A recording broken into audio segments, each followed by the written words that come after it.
Hello guys, today I'll be demonstrating a failover scenario and how we can failover from one node to another node. And the most important part here is that I'll be shutting down the virtual machines suddenly to create a disaster scenario.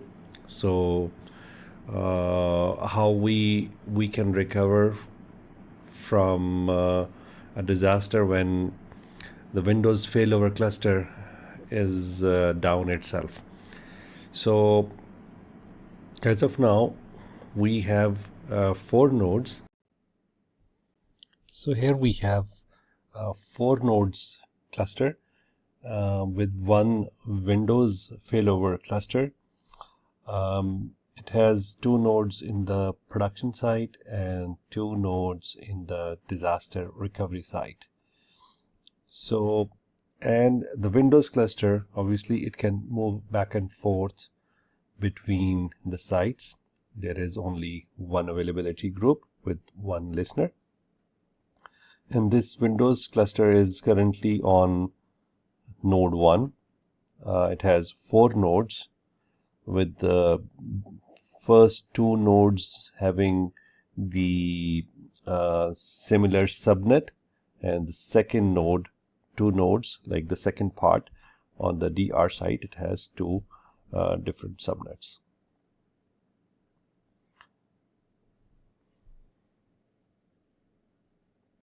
And 2 nodes are in production site and 2 nodes are in the disaster recovery site. So if we see, like, there are some IPs with different ranges. Let me show you the network.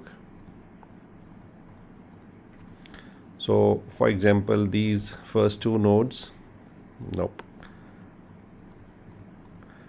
So first 2 nodes are in the production site and the second 2 nodes are on the DR site.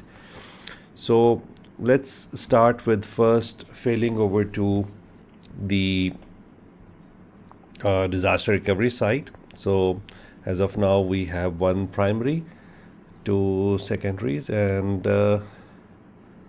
I'm sorry, 3 secondaries, and 2 are the synchronous availability replicas. As of now, let's if we want to fail over to node 4. So what we have to do first, obviously, we have to make it synchronous. That is the most important part. And once it is done, let's refresh it. So after that, we can just simply fail over to node 4. And there is, you can see, no data loss.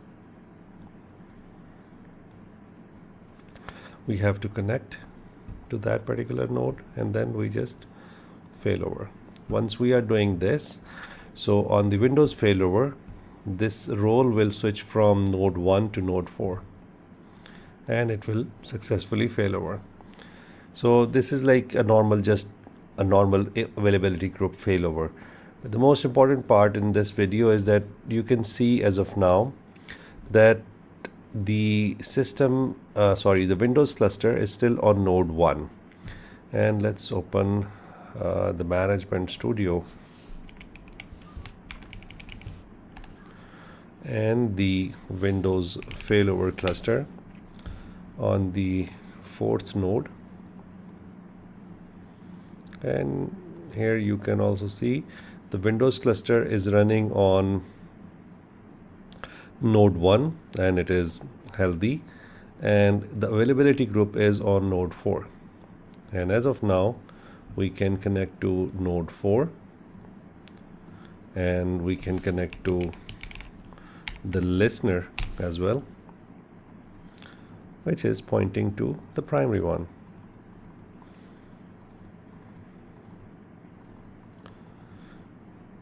And everything is working fine. So in this case, like for example, if we suddenly had a failure and if we just shut down the virtual machines, so for example, if we power it off completely, like sudden failure. So in this scenario, normally after some time you will see that the Windows cluster is down. So I will show you how we can fix it and how we can bring up the Windows cluster and the SQL Server availability group and database online. And if that was synchronized and we were failing over from the production to the DR site and the failover is done already successfully, so in this case we will have zero data loss as well. So we just have to wait for this the cluster to fail. As of now, if you see, we can access the local instance, but the availability group is down. Okay, and it's in the resolving state, and I believe the listener will not work. Yeah, because this is not available right now. It's showing available, but it will fail shortly. So it's actually retrying all the nodes and trying to establish the connectivity on the Windows cluster level, and it's unable to do so. So that's why actually our database system for the application, it's down. So it is unable, like at this time, applications will not be able to connect. So itself, this is a disaster, and I'll just wait for this to actually show the failed state. And meanwhile, let's open up the services so you can see the cluster service is still running, and from the availability group still we cannot access it. So I'll just wait for this to fail.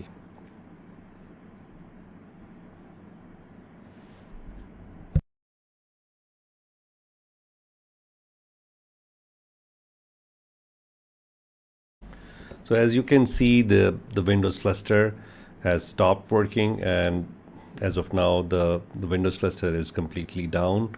And in this state, if you restart the services of the Windows cluster, or you try to start it from the clustering side, still it won't work, because the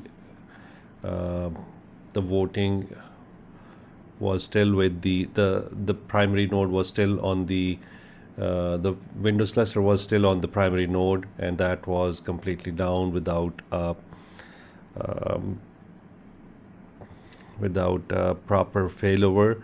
So we did not get the votes adjusted gracefully. So now we have to do it manually.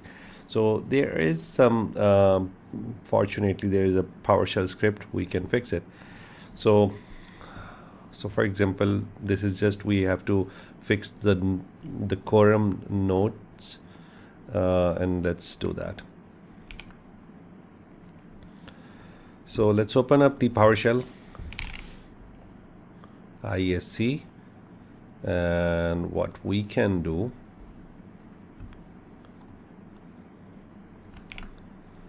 we have to import the PowerShell modules, and also we have to write the current node, like NODE04, and also as per the instructions we have to make sure that the cluster service is down. So as of now the cluster service is still running here, so we have to make it down.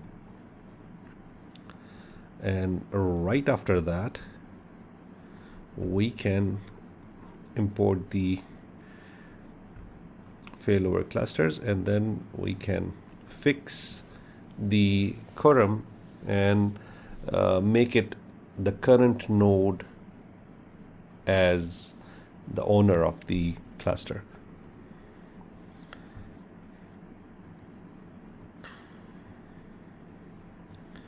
Okay, so it is in the joining state. It will take some time. Generally it takes like couple of minutes, so you have to just wait. And once the Windows cluster is up, after that we have to execute one tsql command. So let's open up the management studio as well. Still you can see, oh, it's done. So somehow I think this is up now. Let's see. So at this time now you can see the availability group is still in resolving state.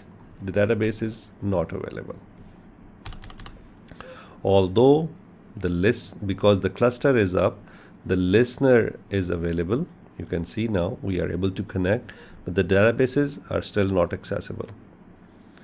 So what we have to do, we have to just execute this command ag, whatever is the ag name, and we have to execute it on the node where we want to make the database online. So as of now, still you can see, let me just refresh. The listener is available, the databases and the availability group still not available. So once we execute it successfully and we refresh it, the database is synchronized, availability group is available as of now. And although the synchronization will not resume, you have to manually redo it. And you can see availability group is back online and you can access the database. So with this way, we can easily recover from disaster. Like for example, in case if the availability group is down, if the Windows cluster is down, especially this is commonly this is a common case when there is a real disaster and there was no graceful failover. So for example, if there are production sites and it suddenly shuts down, so on the disaster recovery site, if the production is completely down suddenly, so on the disaster recovery site, in this way we can recover our site. I'll post the scripts in the description as well, and if you have any questions, please let me know. Thank you. Bye-bye.